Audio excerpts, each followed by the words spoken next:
Hello. मैं विक्रम विशाल वर्तमान में पटना हाई कोर्ट में प्रैक्टिस कर रहा हूँ। साथ में देश के अन्य न्यायालयों में जब हमारी ज़रूरत पड़ती है तो हम वहाँ भी जा कर के लोगों का आर्गुमेंट करते हैं, उसके पक्ष में लड़ते हैं। जैसे वर्तमान में मैं 3 केसेस बता रहा हूँ। जैसे सिक्किम का एक मैटर है जहाँ पे सिक्किम का कोई भी एडवोकेट, एक बिहार का बंदा है जिसका केस सिक्किम लगा हुआ है, बट सिक्किम का कोई भी एडवोकेट उसका केस नहीं ले रहा है, तो उसे मैं देख रहा हूँ। इसी तरह से पंजाब में एक बिहार का ही पर्सन है, उसका भी केस कोई नहीं देख पा रहा है। वो हमारे मिडिल क्लास फैमिली से है, बट उसके रोजी रोजगार पे अभी संकट मंडरा रहा है, तो उसका केस मैं देख रहा हूँ। इसी तरह से हरियाणा में, दिल्ली में जो हमारे ऑफिस है उसके माध्यम से हम अलग अलग केसेस देखते हैं। जैसे कि वेस्ट बंगाल में हम एक केस देख रहे हैं जो कि मेडिकल स्टूडेंट से रिलेटेड है। और इस तरह से कई सारे देश के अन्य भागों में हम जा कर के जहाँ हमारी ज़रूरत होती है हम लीगल हेल्प करते हैं, और ज़रूरत पड़ते हैं तो उनके बिहाफ पे आर्गूमेंट भी करते हैं। तो आज मुझे पता चला पिछले दिन संडे पिछले दिन हमें कुछ माइक्रो फिनांस में काम करने वाले दोस्तों से मुलाकात हुआ। उन्होंने हमें बताया कि उनका जो कंपनी है वहाँ वो जो कहाँ जहाँ काम करते हैं वहाँ पे जो वर्क का जो फंक्शन है, जो रिटायरमेंट का जो प्रोसेस है, कैंसलेशन का जो प्रोसेस है, टर्मिनेशन का जो प्रोसेस है, वर्किंग कल्चर का जो प्रोसेस है, एनवायरनमेंट और वर्क, पेड लीव, इन सब से रिलेटेड कई सारी समस्याएं हैं।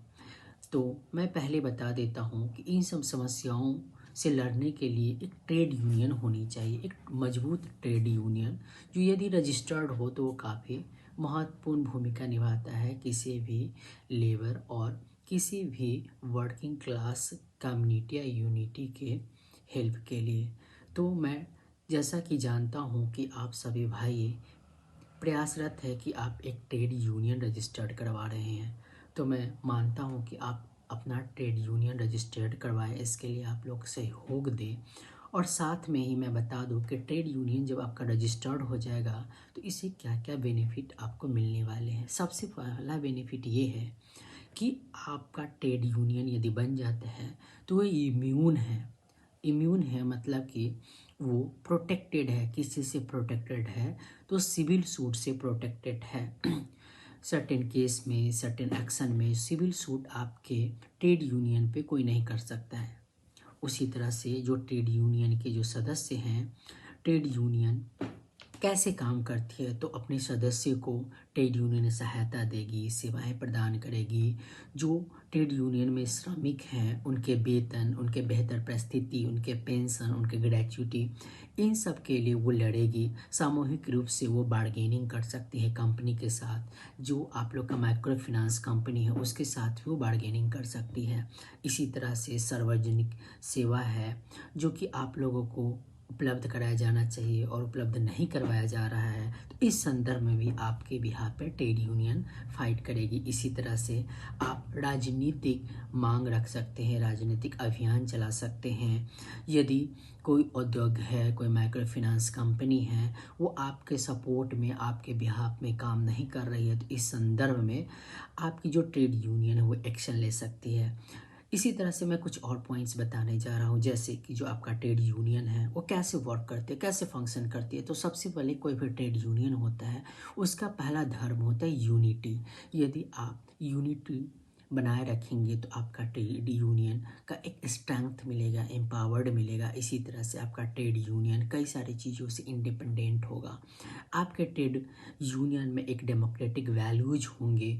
वो डेमोक्रेटिक वैल्यूज के माध्यम से आप जो सदस्य होंगे ट्रेड यूनियन में, उसमें इक्वालिटी, समानता, सोशल जस्टिस, सामाजिक न्याय, सॉलिडेरिटी, इन सब चीज़ों पे काम करेगी आपके ट्रेड यूनियन। साथ ही आपका जो ट्रेड यूनियन है वो कई सारे काम करेगी। इसी तरह से जो हमारा इंडियन कॉन्स्टिट्यूशन है, आप जानते हैं कई सारे आर्टिकल्स है जिसके माध्यम से इंडियन कॉन्स्टिट्यूशन जो एम्प्लॉय है, वर्कर है, उसे प्रोटेक्ट करती है। इसी तरह से आपको पता होगा कि हमारे देश में एक लेबर लॉ है, लेबर लॉ हर एम्प्लॉय को किसी न किसी माध्यम से प्रोटेक्ट करने की कोशिश करते हैं, जो उसके राइट्स है, वैल्यूज़ है, प्राइवेसी है, इन सबको प्रोटेक्ट करते हैं। इसी तरह से मैं आपको बता दूं कि प्रेजेंट में जो जो फेयर ट्रीटमेंट, जो आपका जो ट्रेड यूनियन है उसे फेयर ट्रीटमेंट देने की कोशिश करते हैं, उसके सेफ्टी पे वर्क करती है, उसका जो हेल्थ है बेनिफिशियल हो, लाइफ बैलेंस की काम करती है। जो आपका ट्रेड यूनियन का जो मैटर है, जैसे कि Indian constitution, right to work का बात करेंगे, नॉन डिस्क्रिमिनेशन की बात करेंगे, फेयर वेज की काम करेंगे, तो ये सारी बातें जो है आसानी से हमारे ट्रेड यूनियन के माध्यम से आप रख सकते हैं, सरकार के सामने में रख सकते हैं, माइक्रो फाइनेंस कंपनी के सामने में रख सकते हैं, बड़े बड़े एनजीओज के सामने में रख सकते हैं, और आप अपना इशूज उठा सकते हैं। सेफ वर्क होना चाहिए, यदि कोई एम्प्लॉय का हेल्थ हो या कोई एक्सीडेंट हो तो उन्हें सेफ्टी दिया जाना चाहिए, उनको कुछ लायबिलिटीज़ मिलना चाहिए। यदि जो ट्रेड यूनियन के सदस्य हैं वो कलेक्टिव बार्गेनिंग कर सकते हैं अलग अलग कंपनीज के साथ। आपके जो राइट टू प्राइवेसी है, कंपनी का ये दायित्व बनता है कि उसके प्राइवेसी को बचा के रखे, यदि ऐसा नहीं करता है तो आप लीगल एक्शन ले सकते हैं। जो right to redressal of grievance है उसके संदर्भ में भी आप काम कर सकते हैं। जो सोशल सिक्योरिटी है वो कंपनी का देना राइट बनता है। राइट टू पेड लीव है, यदि मान लेते हैं आप कुछ सर्टेन कंडीशन है, जैसे कि आप बीमार पड़ गए हैं या मान लेते विमेन के केस में मैटरनिटी लीव पे हैं, तो आपका अधिकार बनता है कि आपको पेड लीव दिया जाए। या कोई इमरजेंसी है, हेल्थ इश्यूज है, तो वहाँ पे आपको पेड लीव देने की प्रक्रिया है। इसी तरह से कई सारे आप जो होते हैं टर्मिनेशन के समय में कई सारे प्रोटेक्शन दिया जाता है। आप इन सबको ट्रेड यूनियन के माध्यम से आप फाइट कर सकते हैं।